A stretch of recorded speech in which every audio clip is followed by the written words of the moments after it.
Hello and welcome once again to What's Going On.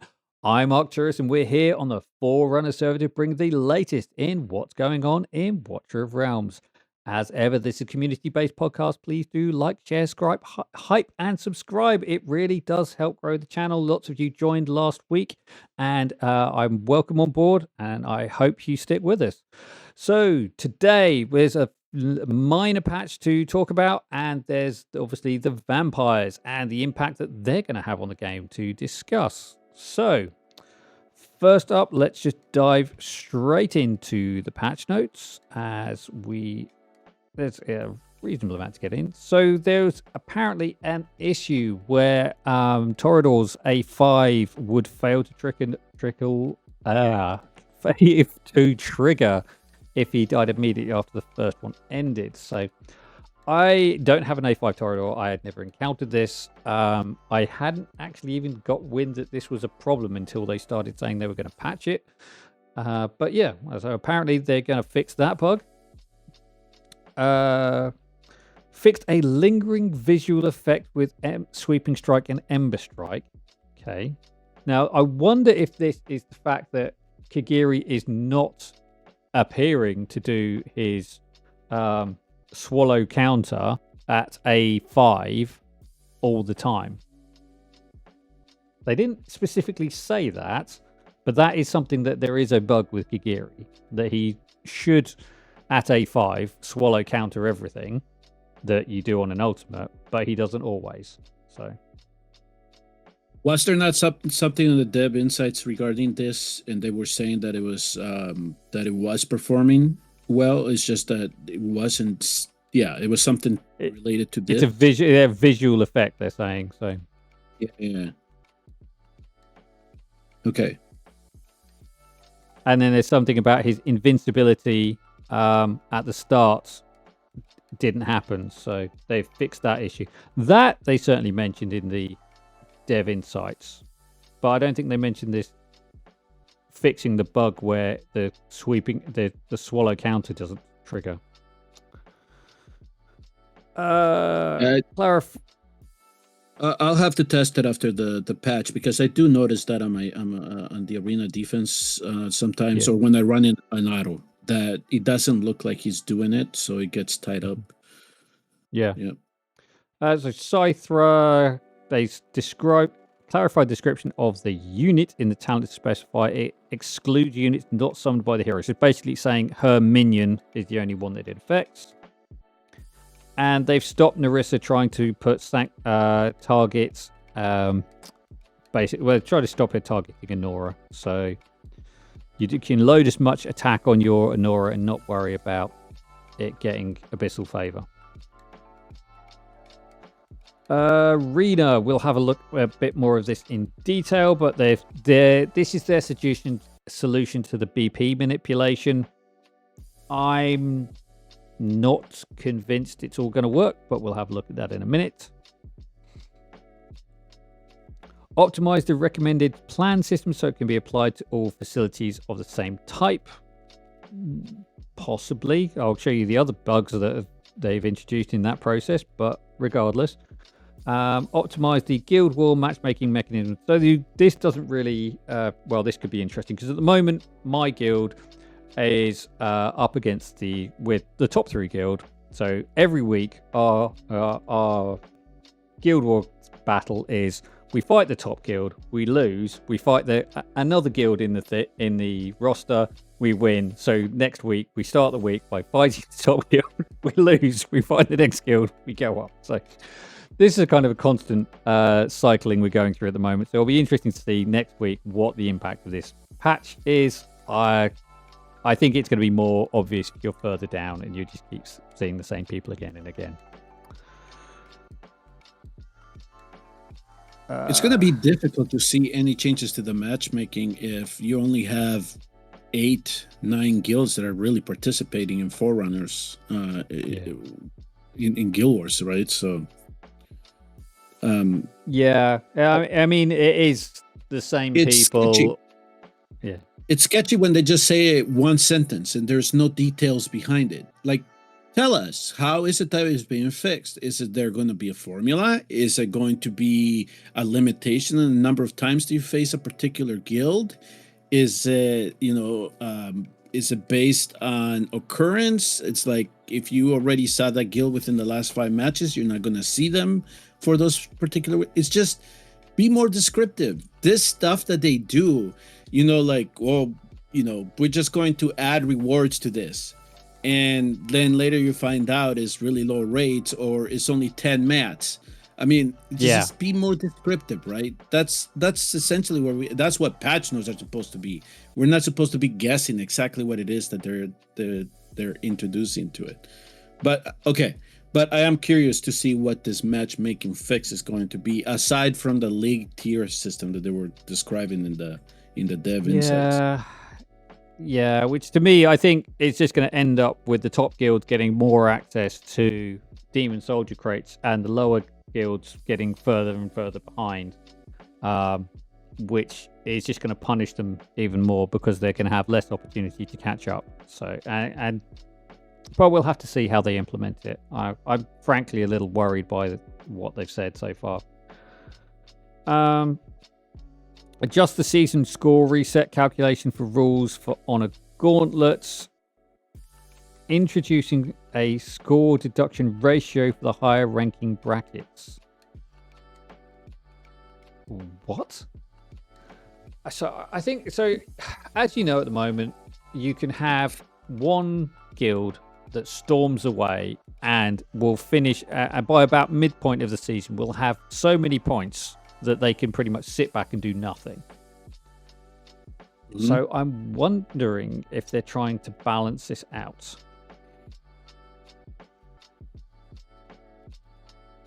But yeah. So instead of being 200 points ahead, you're only 50? Maybe. I mean, maybe. I mean, for me, seasonal should just be a complete reset, and then your tier based on how you finished the season before. But there's just too hard for them to do this, or they don't want to put the time into it. That's probably what it is too. At end of season, score equals 100.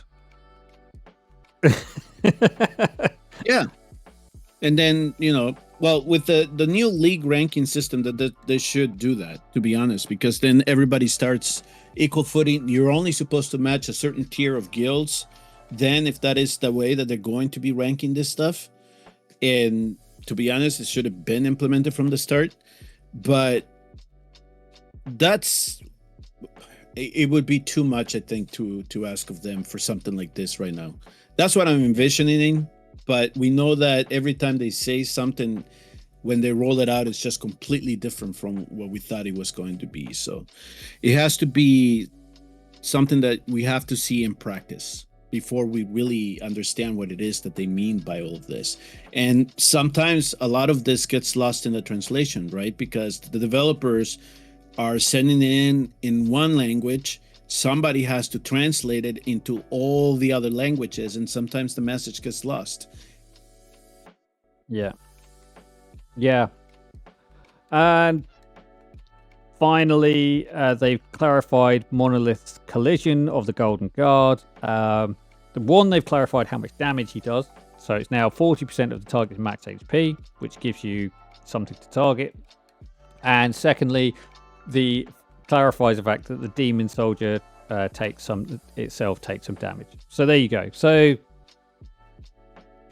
it's clarified how much damage it does to the target, and yeah, so that's good to know, because it gives you, if it doesn't help you too much because the target's probably being healed, but if you time it and it's already at low health, you might be able to time it so it comes in and takes out the target, but that stops it running as quickly. So, but the only annoying aspect of this Demon Soldier for some people is the fact that when Valera's in her invisible mode, he will still stop.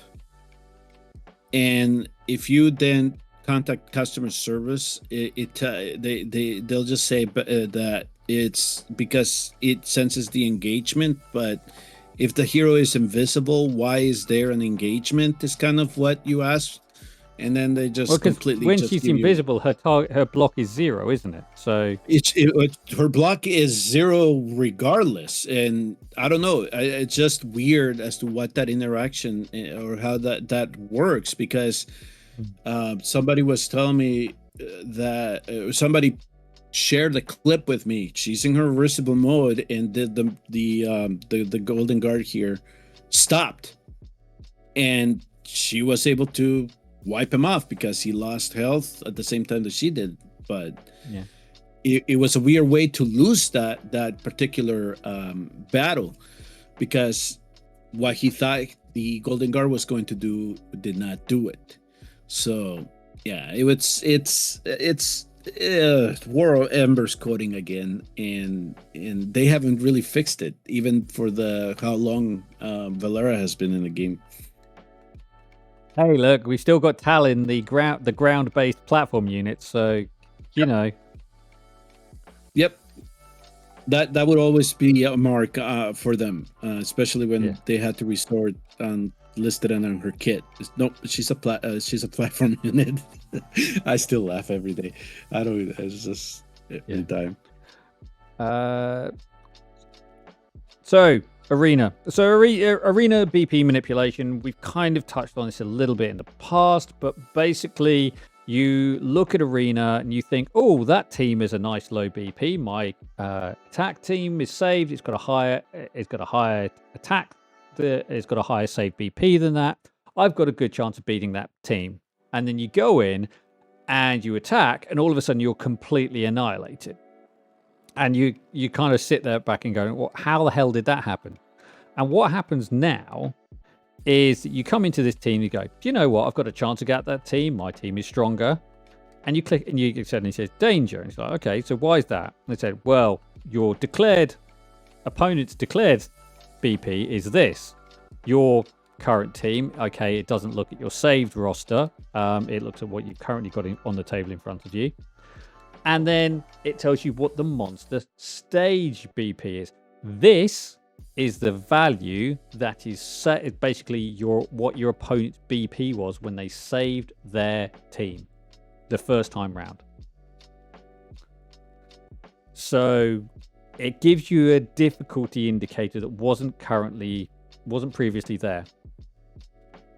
But there is a funny side effect to this, in that it also does this fully in Apex and Overlord. So the whole BP masking thing has gone out of the window because they're trying to counter the BP manipulation thing. See, and this is what yeah, so this is what so it's supposed to hide everything, right? And once you reach Overlord or Apex Overlord, right? It not supposed to tell you any information whatsoever. No, so, I'll post a screenshot up here. Behemoth was kind enough to share me a picture from what it's like in the Apex Overlord, and it showed full team information for the opponent, their saved BP, their declared BP, your team's BP, and then the team BP in there. So I don't know if there's a difficulty multiplier that's impacted as a result of other factors or because you're in Apex or above, but you can see your opponent's full BP. None of this masking thing works as soon as you click the attack button. It shows it all up. So, but yeah, I mean, it's kind of useful. I have started to see a few more teams which have gone, do you know what? I'm just going to stack BP into my defense to try and protect myself. I saw one which had an A5 Moor and an A5 Beelzebub that were just stacked in a single target. They weren't actually helping the team out at all, but they were just there to stonk the BP up so that people wouldn't attack them.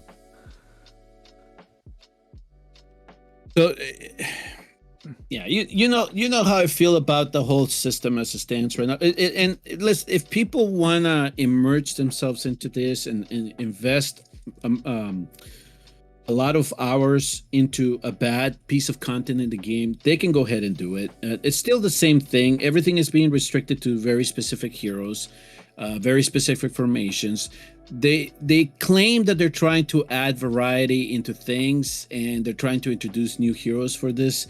But eventually, it comes down to having one or two particular lords, and then if you're lucky enough that you got Lady Alexandra, your goal now is going to be to prevent everybody else from getting her. And that's exactly what the practice is right now. So regardless of how they try to make it seem like they're trying to improve Arena as a whole, we already, from last week, we already got the indications that they don't want to. They don't want to make this system better. They don't want to improve it. Their goal is going to make this as hard as possible, so you have to chase the heroes and the awakenings that everybody perceives are needed for this. And that's the practice that they want to carry through. So I've had tried through multiple angles to really try to improve the experience of this PvP format, but it essentially, from what we learned over the last couple of weeks, is that they don't want to make it engaging. They want to make it hard. They want to make it for you to be a struggle, and to give you a reason for you to come in and, as I saw from one of the comments, is invest 20,000 gems into this, so you get the battle that you need or that you want, or that is going to be adequate for your account. Because that's how players have pretty much deciphered this thing to be, and that's what they reconciled in it. If I want the particular BP or the roster that I know I can beat, I have to constantly be refreshing, and I constantly have to be investing gems and arena permits to get that. So, if that's the game that you want to play, then by all means, you keep going at it. But for most people, this is not going to be engaging content. And now you have to go through an extra step. You have to go in, click on it, and then click on another eye to tell you exactly what it is that you're going to be facing. No, I for me, that is the positive takeaway. You're not going to be going to fight something which you think, I can win this, only to be to be frustrated when the team that you're facing suddenly just deletes everything in front of you because they're overpowered units facing underdeveloped things. So what it's trying to do is, because the BP is now set at the high level that they save to, the BP manipulation should be penalizing people so that their team is no longer strong enough to take on the stronger units. And for me, as someone who doesn't, you can see I'm a massive fan of Arena with a 1200 ticket saved, that I'm not going to go into a battle that I'm guaranteed to lose. So I can go, do you know what? I might think I can beat that team. I go in, look at the BP and go, yeah, no, skip that. I can save my time. I can just go, click the next refresh, find the next team I can beat, and carry on from there. And I think that is a positive takeaway from this change. Is it going to help me get to Lady Alex? Maybe. I've had a couple of good draws recently, and now I just need to get it rolling on that side of things. But yeah, I've still got a gap. I'm rank 45 on a Saturday night. The next day, I'm probably going to tank tomorrow when all the people who actually care about Arena wake up and start pushing. But for now, there's quite a long way to go to get me into a point scoring thing. Don't worry, this is just because Arena on Forerunner is an absolute mess, because we have a shrinking server population, and those who actually care push really hard and really fast, and the rest of us kind of then deal with ridiculously overpowered accounts in the middle of Plat 2, Plat 3. So there we are. Ongoing battle with the devs, but they don't care. But no, there are some positives from it, and I think that's the takeaway from this thing. So, Drac events. We've obviously got the 3 new accounts, 3 new things come in. So we've got Count Dracula with his stupidly slow attack interval. I mean, there was a bug on Forerunner, and if you summoned 90 before they fixed it, you didn't get count. They're going to fix it, but I've not had a chance to play with him yet. But my understanding, and Sebastian, as someone with test server access, you might have had an opportunity to do something with him, is that he will only attack every time his attack interval ticks. It's not when his every time an ally attacks. Is it? To be honest with you, I haven't tested this guy, and mostly the reason that I did not really bother with him is because of the notes that the community manager provided before they released him, and their emphasis for him was arena. And you guys know I don't showcase arena. It's not a piece of content that I like, and arena and test server is broken. So why am I going to invest my time in there? And I left it. I pretty much decided that I know that, content creators that have a lot of time to do adequate tests like Destin and Prospector, I figured that they would cover that whole attack interval, especially with the mark that he's supposed to add, so that they would be able to. But no, I know that they still do allow me to go into the test server, but no, I haven't really done a whole lot of testing, especially with this set of heroes. It's not, at least personally, it wasn't a particular set of heroes that I was interested to invest a whole lot of time in terms of coverage. So I can tell you, at least from what I'm perceiving though, is that this, if you do have this type of hero here that has a high attack interval, there has to be something special about him when he comes with his basic attacks. And based on what others have told me, they don't see it. So they had to change him, rework him in the middle of the event to make him a little bit more enticing for people, right? So that's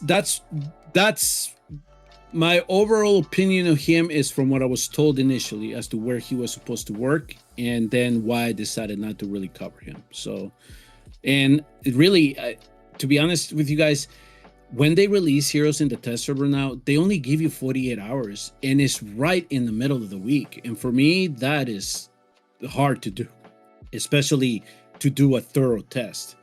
If I wanted to even get any interest out of him, I could put him in Guild Wars and see how he does against Demon Soldiers and stuff like that. But to do an extensive test like they want us to do and go through that whole process of getting approval, it's just 48 hours is not enough time for some people, and I'm sorry for that. I don't right now, I just don't have it. So no, and that I mean I'll defend the test server team here, the content creators here, because it does take a lot of time to do these things, and to edit a video and to get it out to people does take time. So for the developers to give them such a short window is very, very difficult. Now I know they've got a lot of concerns around leaks, but the best way of dealing with leaks is to present your roadmap to people, to the community, and say, look, this is what's coming up, this is what we're working on, and actually use the roadmap to build hype, to build excitement, and then allow your content creators more time to do more thorough testing so that people can have it. So you don't end up in a situation where people are running up to the event and going, the tests that we've done on these heroes don't encourage me to tell you to summon for them now. I think you should wait. And that is problematic to the developers. It's problematic to the test server people who have invested their time to try and get stuff out of this. It's really frustrating. I think this guy's got a lot of potential. The trouble is you're going to have to stack so much attack speed on him. You're basically going to have to think of him as like a specialized attack speed unit that you're not going to be able to get the damage out of him in any meaningful sense, as far as I can see. Because you're going to be needing to load him up with like 700 attack speed. to get his interval down to about 5 seconds, maybe a bit less. And even then, that's a really slow attack. So that's like 4 seconds. That's Gwendolyn's base interval before he's doing anything. So yeah, he'd have to be really thumping people ridiculously hard. I mean, the only thing he does do is he boosts his allies with the Soul Rot. So you know he's got to be running with a Carnelian or someone like that. He's going to accelerate all of his allies who are chaotic because he's like Durza. He drags their health down. But if you're looking at an Ardea or you're looking at a Sargak, they're perfectly capable of dragging their own health down. They don't need any help. And likewise Valderon. So for me, he's a difficult character to see where exactly he fits into the arena team. I think you could do something very, very clever with Lady Alex if you had him, when you have her, if you could get his attack interval down. But then, yeah, you just need to make sure you've got healers to support your other units. So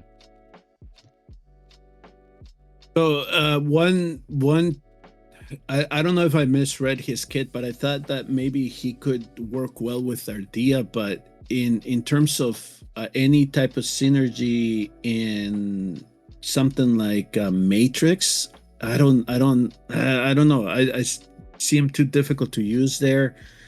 I really do think that the developers were thinking that these, except for maybe Valhensen, that these particular set of heroes was just going to spice up Arena a little bit. I think that was their thought based on the notes that we were given. And when those that were able to test them did not see the benefit in other areas of the game, then that whole, okay, what are we getting here? Is it going to be worth it type of aspect of it?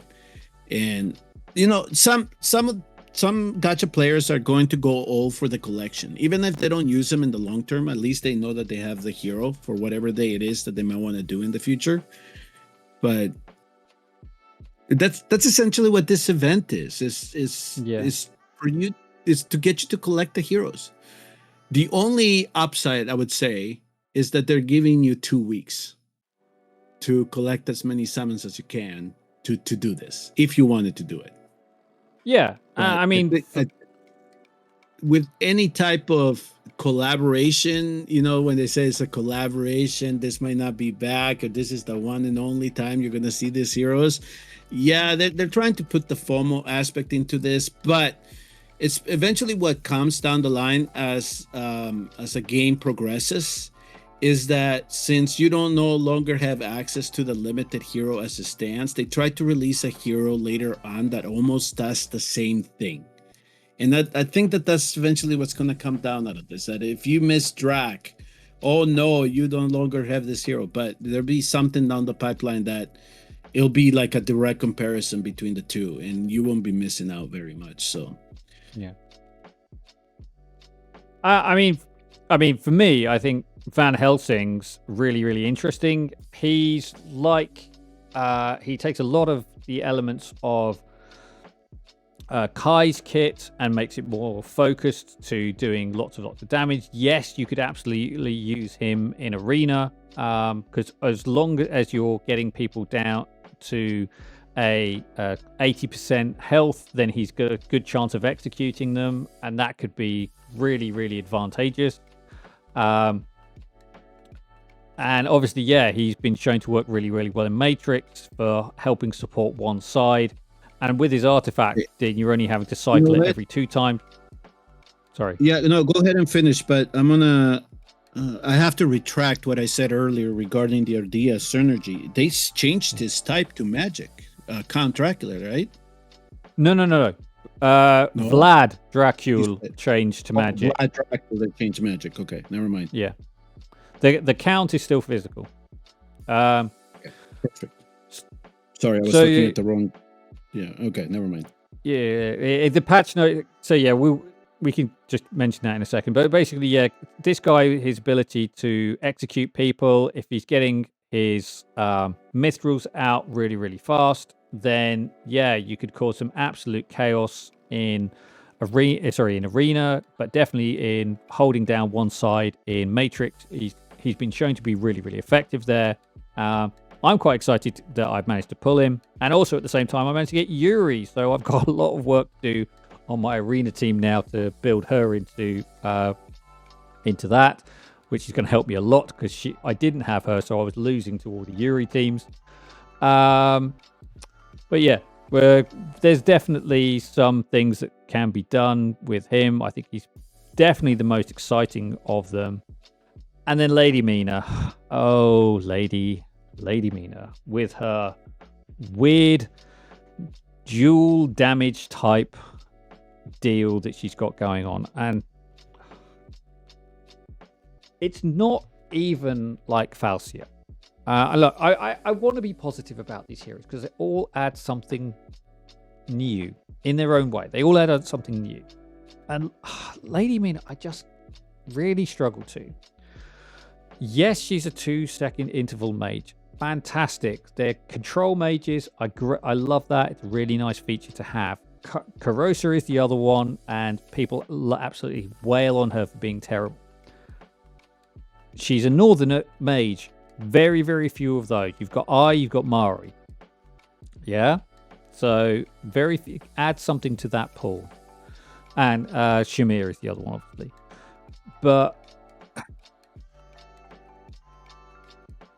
the weird range, the short range of her ultimate, which you then need to wake her up to A1 to extend, but it doesn't show you by how much it extends. That would be really helpful to know. And the fact that she's not multi-target into A3, that's a lot of investment for this. And that also means that while she does extra damage by pulling on her allies to buff her stats, which is great, really nice mechanic, during Matrix, 50% of the time, or basically anytime she's not in ultimate, she's not doing any damage. So you kind of got to make the decision that are you going to use her ultimate to clear a wave and try to then deal with the fact that she might slow 1 or 2 units during the evolution, or put in loads and loads of effort to scale her up. I think what they should do, and I think the most positive thing they could do, is make her physical all the time, because at least then you don't need to be running her in a pierce. Well, yeah, even then, you make her physical all the time so that she's at least when she's not in ultimate, she's able to do something, and then make her A3 part of her base kit, and then do something new at her A3. That's the takeaway I've seen from all the testing videos I've seen from the entire content creation community. Yeah. It's an interesting kit. It looks great. The skin is great, although it's not currently available. The mechanics are great. I love the immobilize. I love the fact it does damage. And I love the fact that she's able to draw on other heroes to boost her stats. But the damage type, I just can't. There's nothing positive to say for me about that. Yeah, and people have to make the decision to chase her here over the next 2 weeks if given her current status. I will tell you that if Moonton is going to do something about redesigning her kit at all, it has to be soon. They cannot wait until the end or after the event is done. That would be really shady if they did that. So I would consider this to be what you're getting. If you're going to invest 200 summons, that's what you're getting. So you got to make sure that however you envision her fitting whatever team or composition, that's what you're going to get. It's going to be a glorified version of a Mary in a sense, but with a cool skin or whatever you want to design. Yeah. But yeah, it's. I think I'm gonna still gonna stand with what I said last week, which was these are just going to be a set of heroes that they are using to play on the player base's FOMO to tell you these heroes are only available for a limited time. Get our Black Friday deals, go and chase them, collect them all. That's essentially. I mean, that's the playbook right now. What else is there to say about these guys? So. And like we had our guest last week say, I'm gonna get him just to get him. Whereas my mentality is I'm not missing much if I don't get him. So, based on where I perceive the game to be in. I think that if I was a mid-level player, mid-account, getting into the late game, maybe they would see, oh, I might need him for this, or I might need him for arena, like they were saying, to compete in arena and push arena. Maybe that's the player base that they were going after. So, so everybody's going to do whatever it is that they want to do regarding these heroes. So I am curious, though. I was looking here in the leaderboard for the forerunners to see how much people were pushing still, and it's decent, but it's not like the numbers that I'm seeing in global right now. So, but there are still some players here that are trying to get, they're trying to push this leaderboard. So I'll give him credit. That they really want to drive this thing for them. So yeah. Okay, so I mean they're the units, and I think now is a good time to jump over to talk about a few other quality of life things that have come in. So Golden Dragon Pass. Previously, you had the Golden Dragon Pass, and there'd be a number of tabs down here. They've flipped those now, so you have it all in a line. So you've got your daily quests, and they're here, and you have your weekly quests, and they're here, and you just click them. It works exactly the same, but it's all in a line now rather than being spread over multiple, going down. So that was the first one. What did my notes say? Oh yes, now let's see if they fix this. So the gallery, let's have a quick look, see if they've done it. So Durza is a very interesting character, and it's really helpful if you know what someone's awakenings are before you invest a lot of time in them, especially when it's ancient pulls over. But it's unhelpful when they screw them up like this. So the A1, the A5, and the A1 apparently vanished from Durza. He still works as intended, but yeah, the text has vanished from him. You can still look up the skills on Fastidious and Prospector's websites. All the information's up there, but yeah, it's just a bit funny that they've managed to screw it up. So, well, hopefully it doesn't show up on global then. Hopefully that one doesn't show up on global. So Guild War, I said I'll show you the I don't know if I can. Maybe if I come into Sandbox. So if I go into Sandbox, I go solo practice and go attack, edit teams. Yeah, attack plans. So attack plans. Yeah, they've done something to the attack plans. So I think this is just a bug. It needs to be fixed, but I think this is what that's supposed to be the preset ones, and that's the standard seasonal ones that you can choose and edit. But bit of a screw up on that one. Never mind. Was this in relation to the patch notes, or is this just something that they added? No, these are just hidden quality of life features within the game that they've managed to introduce. Oh, okay. My personal favorite is the new skin for the epic scale skin shaman. No, that's not a loading bug, ladies and gentlemen. He's vanished. You can spin him as much as you like. You can probably see the disc going around when I go like this. Yeah, he's vanished. It's a level 7 skin. Yeah, special level 7 skin. I imagine that he'll be back with a glow up in the near future, but that was a bit of a weird one to encounter. and I'm not going to retina burn your eyes by inflicting it on you, but there was a bug in the Furious Torrent where they've cranked the gamma up. I will put a screenshot in there just to save you seeing the pain. But yeah, I think that actually is in a really interesting area where you could use Van Helsing, because if you can get those creatures down low, he could execute a load of them in one go, and he's very good at cycling his ultimate. So that could be an interesting place to use him if you do choose to go after Van Helsing. But if you're getting triple S, I mean, it's just for glory that you're chasing that now. So if you've got it, you've got it. So into the event. The event, I think, has been done really well.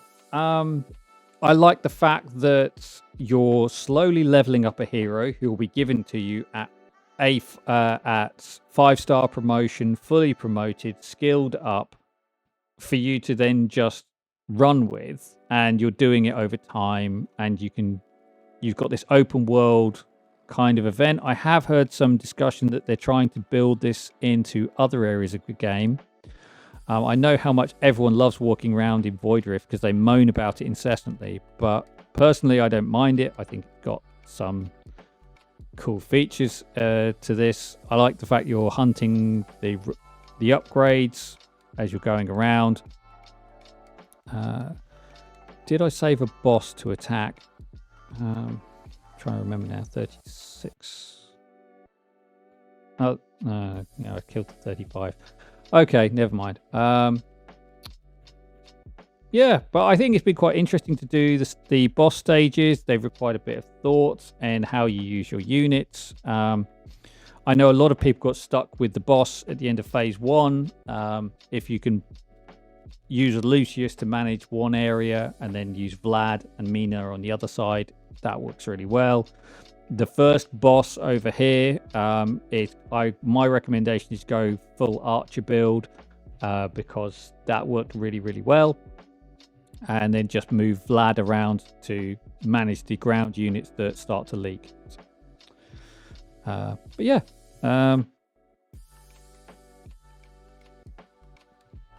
Overall, I think the event's a success. I think it's got some nice features to it.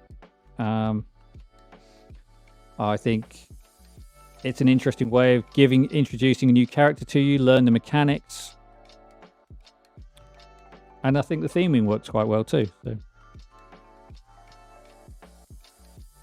Okay, not quite sure what happened there.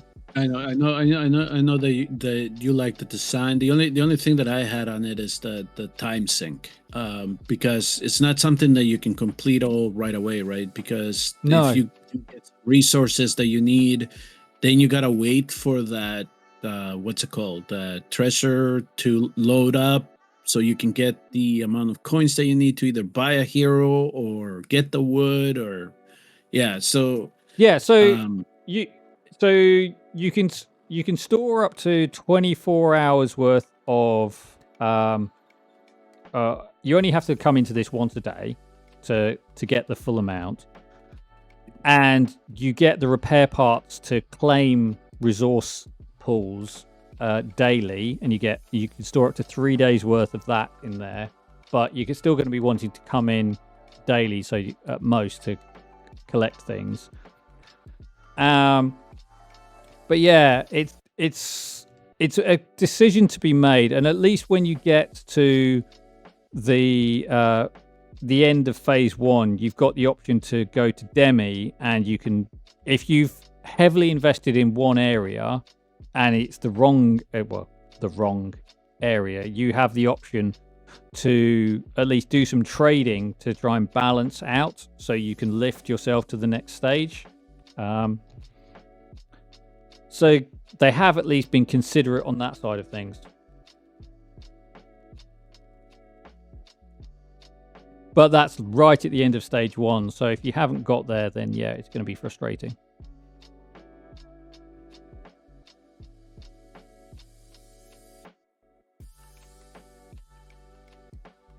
Yeah, I mean, that was my only thing about it. It's the micromanaging that is going require you to it.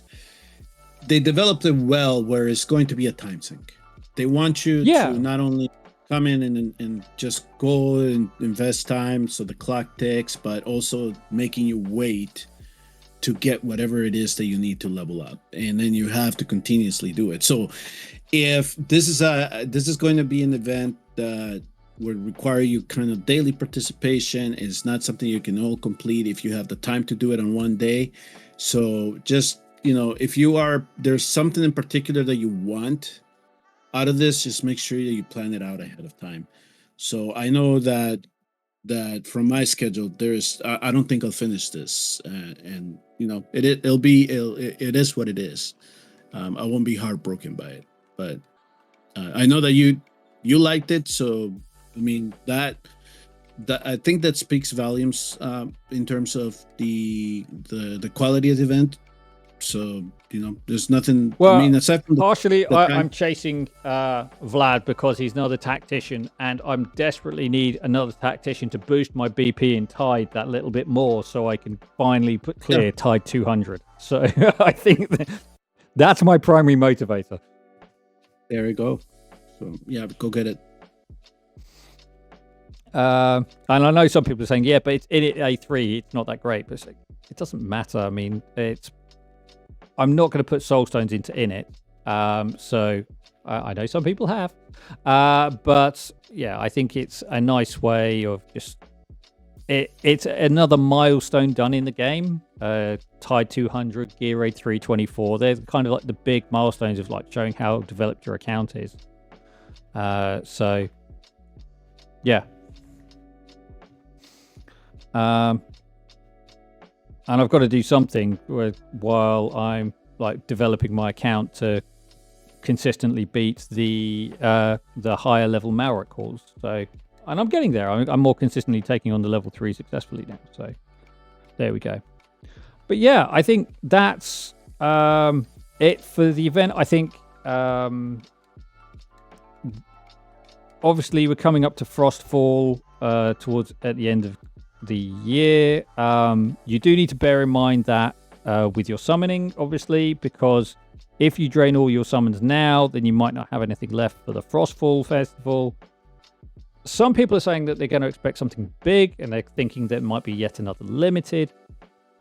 I would not anticipate a limited to be on the cards until the new year, to like after Christmas, over New Year, because Gwendolyn was over New Year, Sun Wukong was over New Year. That's the sort of time frame you're looking at. So if you're thinking, I've got to spend, I want to save my summons for that, it's like, okay, fine, but that's a long way off, ish, month and a half. So they're being relatively generous with this event in terms of rewards. There's lots of exploring to do. There's lots of mini bits to do. Obviously, you've got the runics thing, the runic links going on. If you haven't got the solutions for that, check out Mystical's channel. He's got all the solutions posted on there. So do get on with that. But yeah, I think they've been quite generous. They're acknowledging how difficult it is to get hold of the artifacts, and they're making them relatively easily available. So you can get up to 4 of Vlad's Impaler. They've certainly, in the short term, made Count Dracula's, Van Helsing's artifacts available in the and Mina's artifacts available in the Forge. So if you're chasing those and there's a mystery of artifacts on, go. Oh, that was the other thing I wanted to show you. That was the other quality of life feature I wanted to mention. So artifact forging. You may have spotted that if you, on your Forge, you now have the option to do multiples, and if you click on the button, you think it only does 10 because it only shows you 10 when you initially do it. But as was pointed out to me the other day, you can scroll. So there you go. So this is it. This is obviously a relatively new edition, and you can scroll on here. There's no indicators on. It's so useful to do, to just suggest that you could scroll up and down. But there you go. You can scroll up and down to see what you've got without having to go back to your artifact store, and you can, yeah, it's just an easier way to see what's going on. Did I get any of the limited ones? No, I've got nothing that I didn't already have nearly maxed anyway. So, oh well, back to the front line, to the artifacts. There we go. Yeah, I noticed that in my global account, that doing 60, 80 at a time, it was nice to see, but sometimes it shows you how bad that 4% is at the same time when you have all of that. So it's not a global 4%, it's 4% on every roll, which is why it hurts so badly. So yeah, yeah, there's nice QoLs, I guess, that they're adding in the background. They don't really harp about them too much, but you know, at least you notice them, and you can just not invest so much time into that stuff. So good. They have their good days, they have mostly bad days, but at least they're doing some stuff in the background to make life easier for everybody. Yeah, I think they have said in the last dev responses that there's new heroes coming, there's a new Northerner Lord coming, and there's obviously that's going to have an impact on various elements of the game.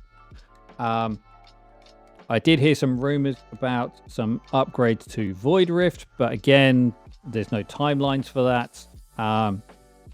Yeah, we'll have to see what happens over the next couple of months. But I still think the game's got some legs. Obviously, there's the collaboration,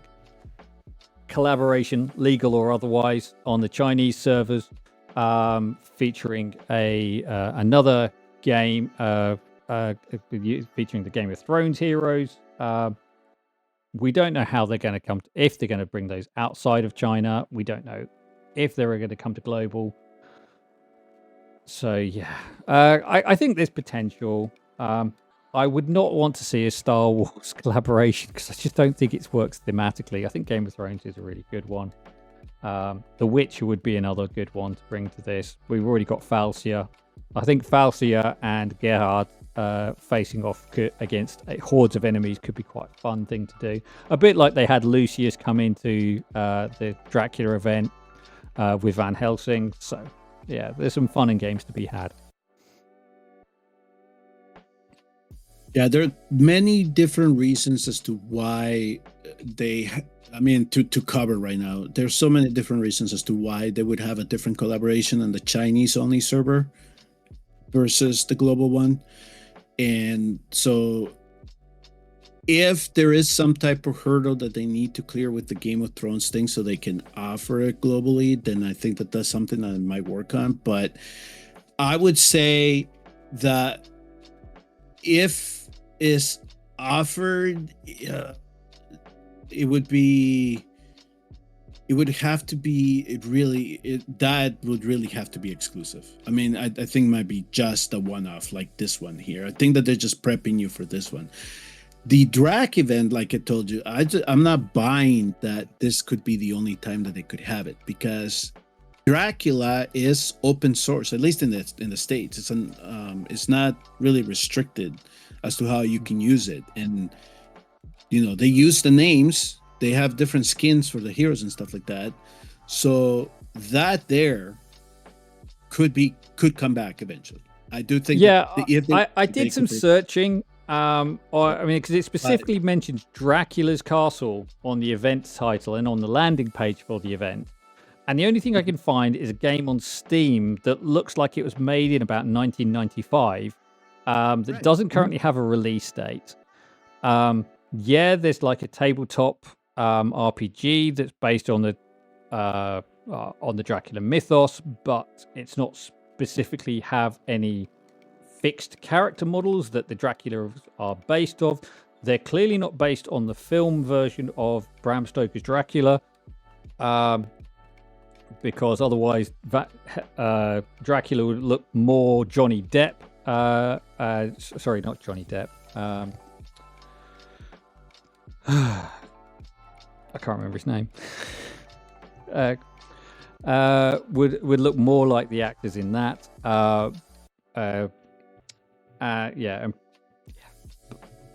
But yeah, Lady Mina would look more like Winona Ryder, but it's not that. It's not what we've got. Yeah. We've got these character models, which are kind of unique to themselves.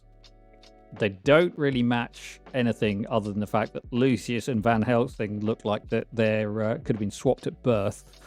Because I've never seen like Van Helsing with a mask over his face before. But yeah, there we go. It is what it is. Yep, that's the way to take it. Yep, it is what it is. Yep. So every player can approach it however they want. Yeah. It's Sebastian. Any final thoughts before I sign off?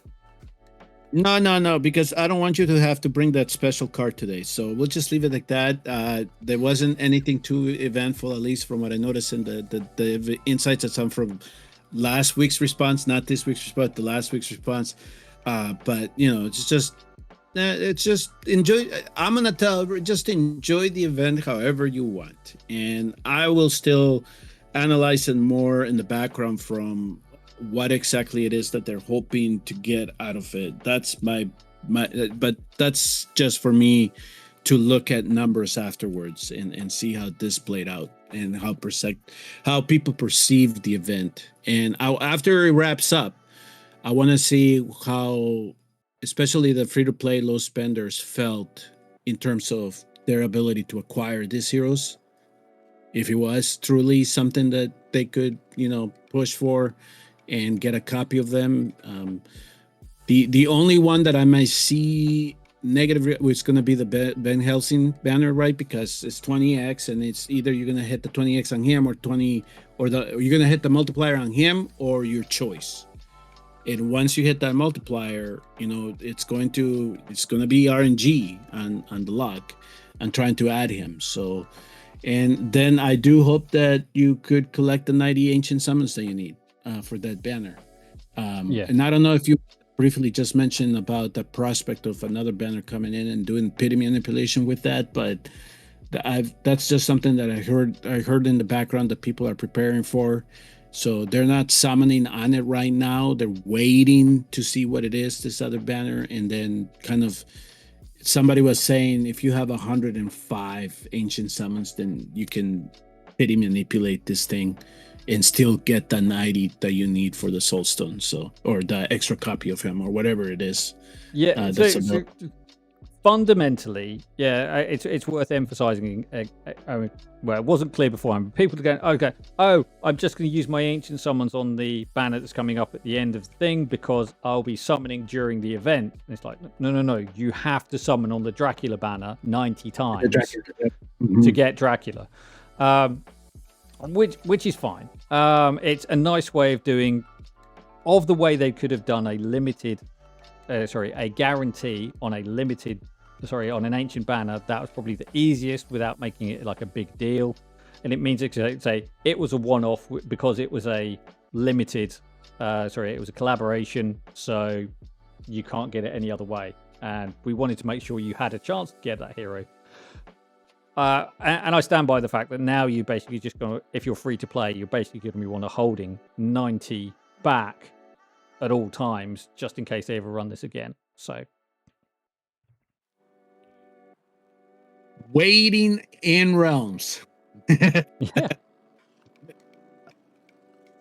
But then crazy stuff happens. Like I got Ezereth during the Ezereth banner, and then I was just like summoning on Drac, and then I got Nastia, and I was way off pity. I was like 80 something in. So 80 off pity. So you're going to be in the minority, most likely. Absolutely. I mean, I saw a lot of Dracs dropping today. I saw a lot of people who were getting all sorts of really decent Lords. But this is a banner which is running for 15. Well, it was 17 days when it started. It's got another 15 days to run. at the time of recording, and yeah, it's going to be it's one of their longest running banners. Take it as a positive. If you get a handful of ancients and you go, you know what, I'm just going to burn them, go for it. You might get lucky. And Valderon's a decent unit. So single target arena is going to be fun coming up because everyone's going to have Valderon. Mm-hmm. I know he's a bit off meta now, but even so, he's a really solid unit. And as we learned in the comment section last week, what are we complaining? We can get 120 ancients a month, apparently, based on somebody's math. So you should be able to get contracted this month. Maybe. Cool. That's it for today's episode. I think we've been speaking for about an hour, and that's what's going on. And we'll see you all in the next episode. Bye bye.